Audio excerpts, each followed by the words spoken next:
Yan.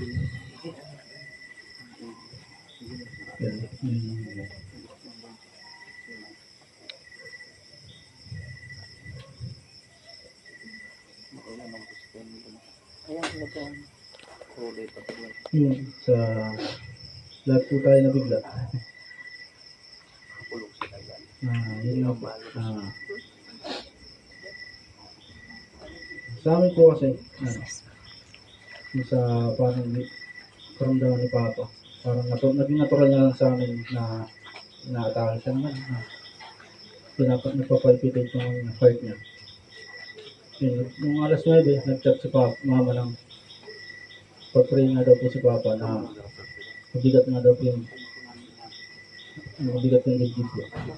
Kaya sa amin po, sa aming kapatid, sanay na po kami ganun si Papa na.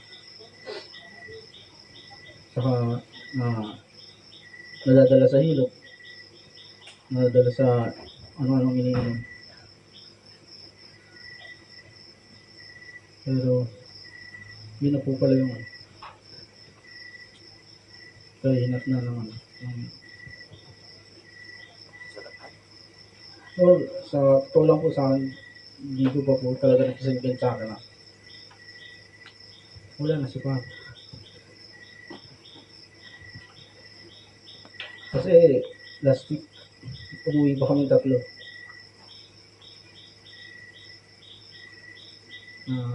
Masaya pa kami dito sa bahay. Sunday ng gabi, nagkaroon pa kami ng family devotion. Nasabi pa namin sa kanila yung mga gusto namin sabihin. Nakapagpasalamat pa kami sa kanila. Yun na pala yun. Yun na pala yung huling devotion namin na as family, as buo. Sa buhay po ni Papa, wala po ang masasabi. Kung sa dedication lang po sa ministry, kaya niya po ipagpalit ang pamilya sa ministry. Mas pipiliin niya ministry kaysa makasama sa mga family gatherings.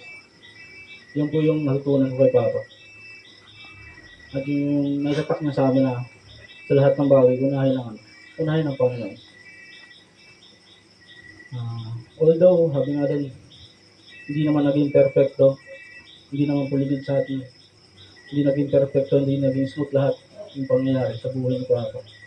Pero sabi nga, andun yung pagpapatuloy, andun yung eagerness na paggamit sa Panginoon. Na yun nga, hanggang kagabi, kahit masama na pala yung lagay niya during cycle nila sa Kulit-Kulit, sa MP. Andun pa rin siya nagpapagamit. Yun po sa amin, ayun po sa lahat po nandito, kami nagpapasalamat po kami sa inyong lahat sa nagmamahal kay Papa.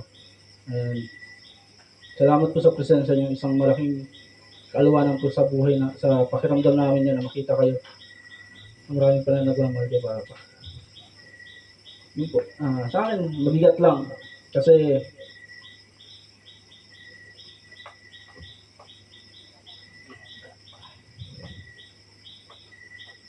iba yung pinag-uusapan namin ng linggo eh. Hindi ganito.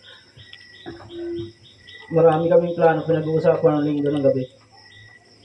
Nagka-travel pa.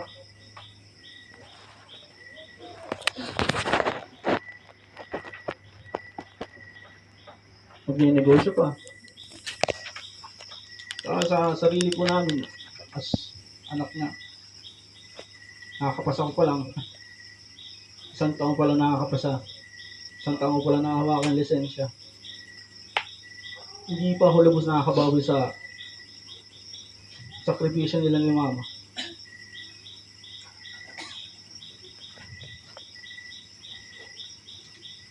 Sabi ko po sa kanya dati, bebelo lang kami.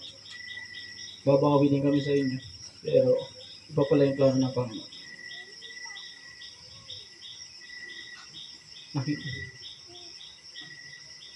Siguro masaya na si Papa. Nakita niya kami nakuha namin yung lisensya namin ni video.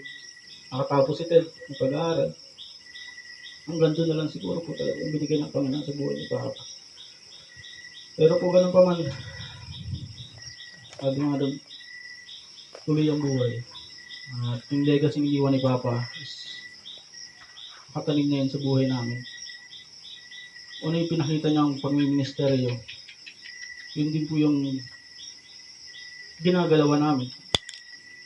Yan po lang kabiling-bilihan ni Papa na kahit nasaan kayo, huwag niyong hayaang tagasimba lang kayo.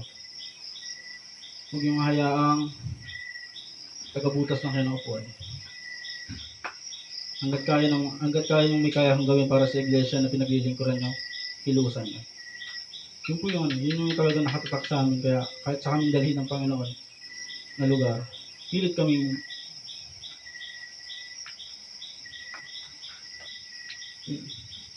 sabi ko nga po, buusap kami ni BJ kanina.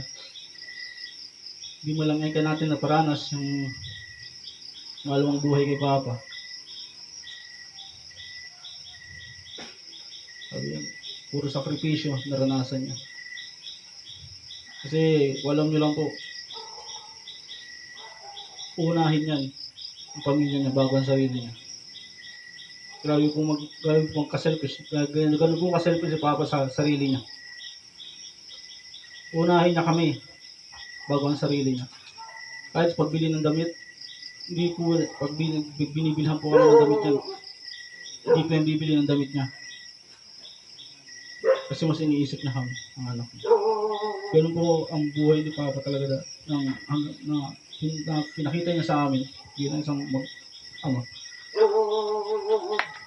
Yun po. Mabigat po talaga. Hindi pa po totally nag-sink in sa akin. Ang pakiramdam ko pag natutulog ako, andyan lang siya. Na pagbangon ko, may gigising ka sa akin kung nandito ako sa bahay. Pero sabi nga po, may ibang plano ang Panginoon. May plano ang Panginoon mas maganda kaysa sa mga plano natin. So yun. Maraming salamat.